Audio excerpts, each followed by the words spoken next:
दोस्तों नमस्कार, मैं हूं रोहित कौशिक और आप देख रहे हैं रोहित संवाद। क्या अब हर राजनीतिक दल की अपनी अलग यूनिवर्सिटी और शिक्षण संस्थान होंगे? यानी कोई भारतीय जनता पार्टी की यूनिवर्सिटी होगी, तो कोई कांग्रेस की यूनिवर्सिटी होगी। बदलते हुए दौर में शायद ऐसा हो सकता है। अगर ऐसा हुआ तो शिक्षण संस्थानों में राजनीतिक पार्टियों की विचारधारा के अनुरूप पढ़ाई होगी। यदि वास्तव में ऐसा हुआ तो हम बच्चों के सोचने समझने की क्षमता तो खत्म कर ही देंगे, उनका भविष्य भी चौपट कर देंगे। बच्चों के मन में सांप्रदायिक जहर बोने की शुरुआत तो हम पहले ही कर चुके हैं। अब छात्रों का भविष्य संवारने वाले शिक्षण संस्थानों ने भी खुल्लम खुल्ला राजनीतिक दल के विरोध में प्रदर्शन करवाने शुरू कर दिए हैं। हाल ही में ग्रेटर नोएडा की गलगोटिया यूनिवर्सिटी के छात्रों का एक वीडियो सोशल मीडिया पर काफ़ी वायरल हुआ। इस वीडियो में गलगोटिया यूनिवर्सिटी के छात्र कांग्रेस के खिलाफ प्रदर्शन करते हुए दिखाई दे रहे हैं।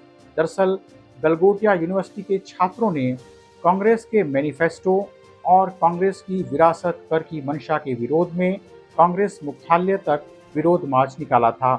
जब आज तक के पत्रकार आशुतोष मिश्रा ने छात्रों से पूछा कि वे विरोध प्रदर्शन करने क्यों आए हैं, तो छात्र इस प्रश्न का कोई ठीक उत्तर नहीं दे पाए।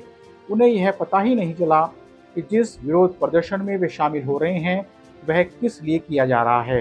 विरोध प्रदर्शन में इस्तेमाल की गई अधिकांश तख्तियों पर विरासत कर, मंगलसूत्र पर प्रधानमंत्री मोदी के बयान, शहरी नक्सलवाद और नारी शक्ति से संबंधित नारे लिखे थे।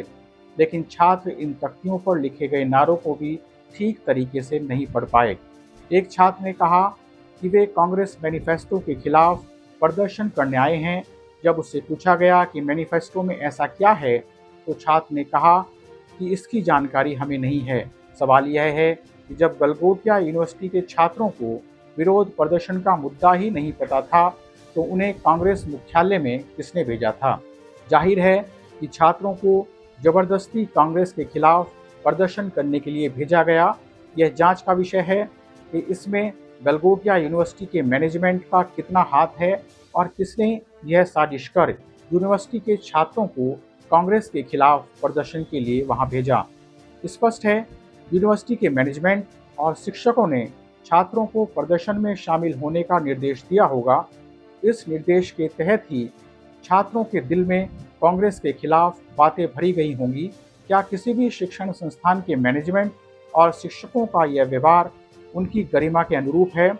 गलगोटिया यूनिवर्सिटी के छात्रों के प्रदर्शन के बाद हमें भी यह गंभीरता के साथ सोचना होगा कि हम अपने बच्चों को शिक्षा प्राप्त करने और बेहतर भविष्य के लिए विश्वविद्यालयों में भेज रहे हैं या फिर राजनीतिक दलों की फौज बनने के लिए वहां भेज रहे हैं।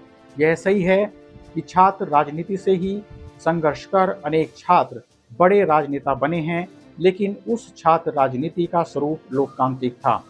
दरअसल निजी विश्वविद्यालय और अन्य निजी शिक्षण संस्थान जिन पूंजीपतियों के होते हैं, वे किसी न किसी रूप से सत्ता के साथ अपना गठजोड़ रखते हैं। इन पूंजीपतियों की आस्था भी लगातार बदलती रहती है। जिस भी दल की सरकार होती है, ये उसी दल के भक्त हो जाते हैं। ये सभी बातें अपनी जगह हैं, लेकिन यदि ऐसे लोग अपने विश्वविद्यालयों के माध्यम से कोई पॉलिटिकल एजेंडा चलाने लगें, तो फिर किसी राजनेता को ऐसे एजेंडा चलाने दें, तो इससे दुर्भाग्यपूर्ण कुछ नहीं हो सकता। अक्सर बहुत से निजी शिक्षण संस्थान अपने परिसर में किसी एक राजनीतिक दल के कार्यक्रम को आयोजित करने की अनुमति प्रदान करते हुए देखे गए हैं। क्या शिक्षण संस्थानों को किसी राजनीतिक दल का मोहरा बनना चाहिए? शिक्षण संस्थान का मुख्य उद्देश्य छात्रों के दृष्टिकोण को विकसित करना है, न कि छात्रों को राजनीतिक दल का हथियार बनाकर उनके दृष्टिकोण को संकोचित करना है। इस दौर में सबसे बड़ा सवाल यह है कि क्या आज हमारे देश के शिक्षण संस्थान ऐसा माहौल तैयार कर पा रहे हैं जिससे कि बच्चे जाति और धर्म की दीवारें तोड़कर एक बेहतर इंसान बन पाएं। इससे दुखद और क्या हो सकता है कि इस दौर में निजी शिक्षण संस्थानों के साथ साथ सरकारी या सरकार से वित्तीय सहायता प्राप्त शिक्षण संस्थान भी छात्रों के दृष्टिकोण को संकुचित करने में अपनी महत्वपूर्ण भूमिका निभा रहे हैं। अपने अनुभव और बच्चों से बातचीत के आधार पर मैं ये कह रहा हूँ कि कक्षा में अनेक शिक्षक बच्चों के सामने जाति और धर्म के अतिरिक्त कई तरह की सांप्रदायिक बातें करते हैं। इसके साथ ही घरों में माता-पिता भी बच्चों के सामने इस तरह की बातें करने में पीछे नहीं हैं। अगर माता-पिता और शिक्षक बच्चों के मन में जहर के बीज बोएंगे तो बड़े होकर बच्चे भी जहर बुझे तीर ही चलाएंगे। यह जहर जल्दी ही पूरे समाज को अपने आगोश में ले लेगा। इसकी शुरुआत हो चुकी है। तय हमें करना है कि हमें अपने बच्चों को किस पथ पर अग्रसर करना है। बहरहाल आज रोहित संवाद में इतना ही। दोस्तों, आपसे विनम्र निवेदन है कि आप YouTube पर रोहित संवाद चैनल को सब्सक्राइब, लाइक और कमेंट करके और इस वीडियो को ज़्यादा से ज़्यादा शेयर करके जन सरोकार की पत्रकारिता को अपना महत्वपूर्ण योगदान दें। जल्दी ही मिलेंगे एक नए मुद्दे के साथ। नमस्कार।